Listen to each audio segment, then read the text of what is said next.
Hoi, Hallo. goedemorgen. Hallo. Middag. Ja. Mag ik hier lopen?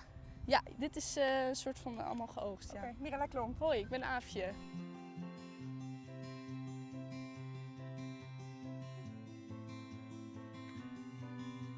Ik ben linnensteward dit jaar. Linnensteward. Ja, dat houdt in dat we samen met een groep stewards zorg dragen eigenlijk voor dit vlas.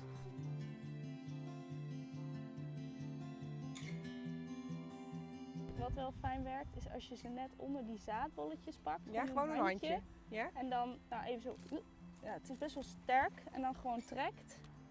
En wat je dus wil, is dat dus de stengel niet breekt.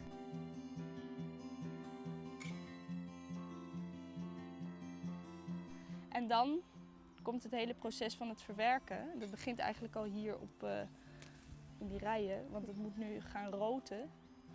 Want Roten. R-O-T-E-N. Ja. Ja? Ja, en het lijkt een beetje op rotten. Het is natuurlijk niet voor niks. Het is geloof ik een beetje een rottingsproces ook. Namelijk, de plant bestaat eigenlijk uit een hout. Het binnenste deel is hout. Ja. En daaromheen liggen de vezels. Die zitten een beetje aan elkaar vastgelijmd.